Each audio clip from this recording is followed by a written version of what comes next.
the 6th or 7th of January, March, what am I talking about? March 2022, Sunday afternoon. It's about 5 o'clock, 5:15 in the afternoon. Seeing beautiful sunset here on top of one of my favourite haunts, the Montello, Montello, if you want to verify that. This used to be a farm. All this land here had goats and sheep and chickens. It's a small property. They had, they call it agriturismo, agricultural tourism. Used to get people from, well, a lot of Germans and Austrians come here and stay. It's a house just down the road there. It's out of business, went broke. The key, I'm going to say it because we're out of this. We're in another bad situation. Gone out of we're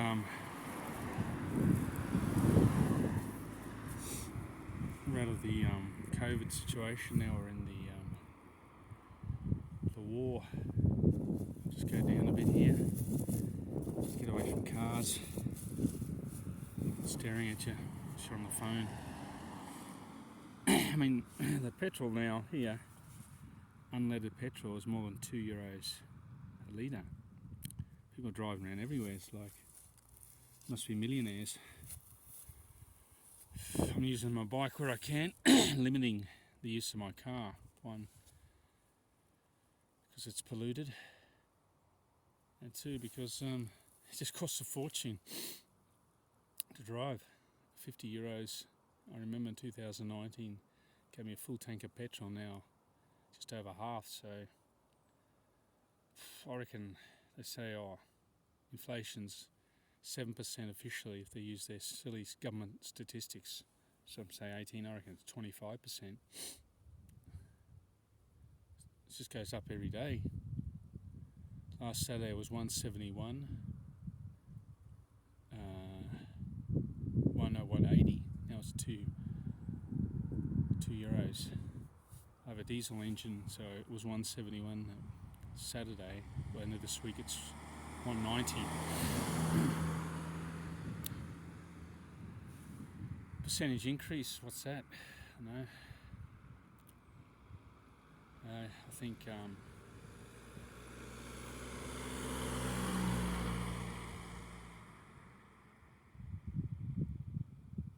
we're going to have the cost of bread, flour, pasta, all those wheat-based foods, carbohydrates, is going to go up. Plus all other foods, because the transport, you've got to transport the material to the grocery stores, production. A lot of machinery is run by electric power, which is powered by gas and coal-fired stations. All commodities have gone up, so they've got to pass the cost on somewhere. So the cost of fertiliser, the cost of feed for animals has gone up. So that means meat will go up as well. I don't know, as much as wheat. But I think it's worse than the COVID situation. I'm just worn out. This started 2020 March. I was in March, April, May. I was 3 months shut. Didn't get got half, more, less than a third of my income supplemented, and shut for another 8 months. Got half of my income there. So I lost about €15,000. This is people don't study finance, but I think if dollars, the Russians have 350 billion in currency reserves, in euros and dollars. They're saying, they're not worth anything. If that's the case, then why do we have to transact in euros and dollars? If they can't exchange them for other currencies, like the yuan. I think eventually we'll go back to a gold standard, or some are arguing the Bitcoin maximalists say a Bitcoin standard. But a lot of people in Bitcoin are investors, they're not computer scientists. Bitcoin, the protocol has been changed. It was forked back in 2017 to Bitcoin Cash, and then went to Bitcoin Satoshi Vision, the bigger blocks, so you can fit bigger blocks of information before they're verified data. You link another chain and over another block. So, which makes sense because if everyone's going to be using it, if you're going to has to sustain like millions of transactions a second, if it's to be something useful. Whereas Bitcoin, the highly speculative Bitcoin, which is like 40 grand, it costs a fortune to transact in it. Plus, it's used as a speculative tool. People buy it. People buying it now think it's going to go to 100,000, not do anything with it, and selling it. Wait for it to go down, buy it again, and then sell it. A lot of people made a lot of money, but that's what it's for. Bitcoin was designed, if you read the white paper, it's on the internet, for micropayments. Low cost. To get third parties out of the way. Just have, which how it should be peer-to-peer. If I want to purchase something from a merchant, it should be in a transaction between us two. No trust in a third party. We can't trust banks anyway. Fees, taxes, withdrawal limits. It's your money, it's your labour, your wealth. You have to trust a third party. Not good. You can see the chaos they're creating now. I think the Russian banks can't do business. There'll be a lot of European banks. I know, I was reading a report, UniCredit has got 14 billion invested in Russia. Then there's Deutsche Bank, I think they've got something of that figure, 15 to 20 billion invested in Russian banks, in the bank, or Russian infrastructure. So it's all, everything's interconnected. I mean, sanctions, economic sanctions on Russia is a bad thing. Because they're exports at cyber security, cyber warfare, they'll do something retaliatory. It always happens, tit for tat.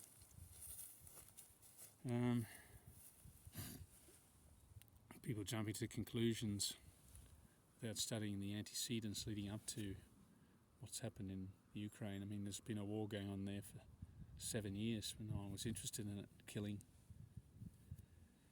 Just do a Wikipedia search, neo-fascist groups in Ukraine, the Azov battalion, they're neo-Nazis, they've been killing Russians, and vice versa. I mean, it's been going on for 7 years. Just now it's brought everyone's attention. COVID-19 it's just about disappeared off the screen. I mean, you don't even see it anymore. It's like the 12th page in the newspaper in Italy where I live. Whereas like 2 weeks ago it was just the same thing, bombarded with a torture. Beautiful sunset behind me. So life's worth living and just do a simple thing like this, going for a ride, seeing a beautiful sunset, spending a beautiful landscape. And the 10 trillion possibility that you're alive. Just be thankful that I spent another day on this earth, which I think is a unique environment. I don't think Elon Musk will find anything similar to what we have here. It's just unique. Billions of years of evolution.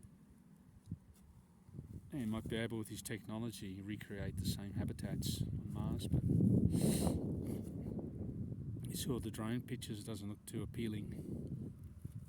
If I had a choice, I'd rather live here and see, walk on, feel the green grass beneath my feet and smell the fresh air.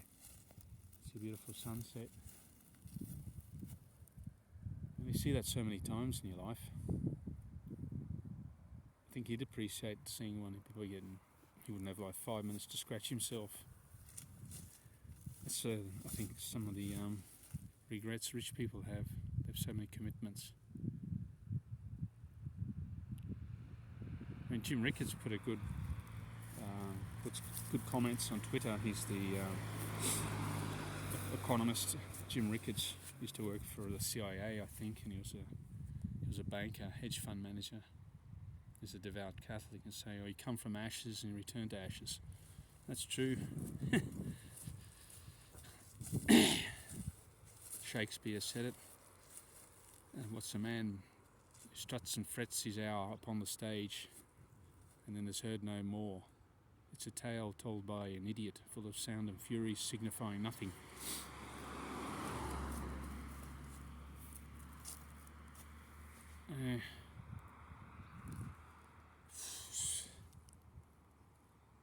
Try and not get depressed. It's very hard, especially after going through 2 years of COVID. Now you've got to put up with this economic. It is. I mean, it's the fact it's an economic depression, or it's rapidly approaching it. Things are exponentially going vertical downwards. It's a cold wind. I just zip up. So you got to keep your spirits up, maintain your health. It's a massive challenge to eat well.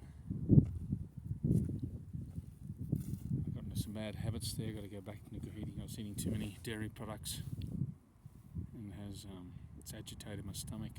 We'll do that breath test. The H. bacter pylori bacteria, which is in 50% of us. It's a bacteria that burrows into your stomach. It creates all sorts of problems. So I don't know if I'm going to go back on the antibiotics or just do it. Watch what I eat, because it thrives on sugar, carbohydrates, so that's what you've got to avoid, and eat a lot of vegetables and cook them and things that neutralise the bacteria. If you take antibiotics, it's like swallowing an atomic bomb. Destroys all the good and the bad bacteria. So you do your own due diligence, not just accept what the medical fraternity tell you. A little bit of both. Yeah, well, like I said yesterday on my video, if I drove a car from here or from here to Trieste, it's about 2 hours. So not far. I'm not that far from the Italian border, the northern border. It's in that direction there. And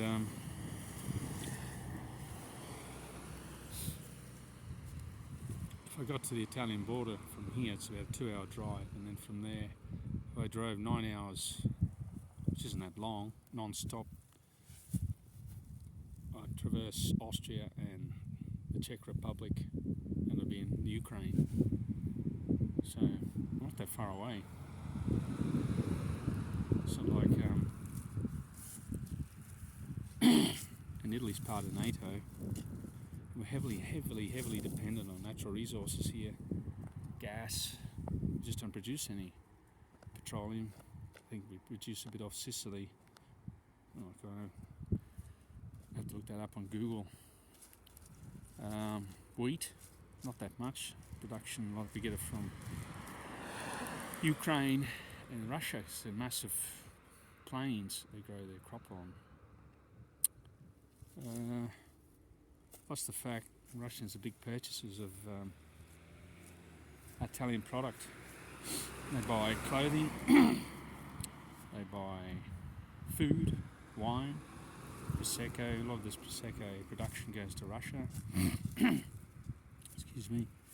What else? Car parts, machinery parts, tractor parts. Doesn't come from Italy. Tourism, heavily. There's heaps of Russian tourists come here. You know, in Venice, probably about 30%, they're all gone. Cortina, not far from me. Full of Russian tourists, wealthy ones, spend money. Hotels, food, drink, skiing, all gone. So it's wrong to do sanctions. I mean, this is something that the Russians and the Ukrainians have got to sort out for themselves, not stoke the fire and supplying them with weapons. Just it's like throwing petrol on fire. I mean, the Russian military, from what I read, is very brutal. History of fighting, I mean, First World War, Second World War, Georgia, Afghanistan, Chechnya, Syria, they're always there. And so they know how to fight. No expert on military strategy, but I don't think they could have gone all out. They're trying to destroy the military capability of Ukraine, so they're no longer a threat to them. So people just jump to conclusions, black and white. It's not that. Plus the fact there was the neo-fascist Ukrainian element supported by Kiev, who was trying to reclaim eastern land, pushing the Ukrainian border further east, and they're also killing Russians. So the Russians say, I mean, who do you believe? It's hard to get to the truth these days. Everything's mishandled. You see something on the TV, especially the mainstream media, it's about 10% of its truth. It's propaganda, it's no longer journalism. And it's hell stressful. The mainstream media create a lot of stress in people's lives, combined with governments. So, and most people anyway, because they're working, they've got other commitments, and with the energy to find the truth. So, living in difficult times. But should always be sceptical. Anything you hear and read on the news, should be sceptical about it. Do your own due diligence. Having trouble talking, it's dropped about 3 degrees suddenly. Would you be fighting on the Russian steppe, the Ukrainian plains in this weather? I'm going to do night time, it's 20 below zero. I think the West has underestimated Putin. He's not going to back down here. And if they knock him out, I think he could create a civil war. So I think he has a lot of support. Otherwise, he wouldn't have been here for 20 years. Just let this tractor go by. Have a look at the view around me.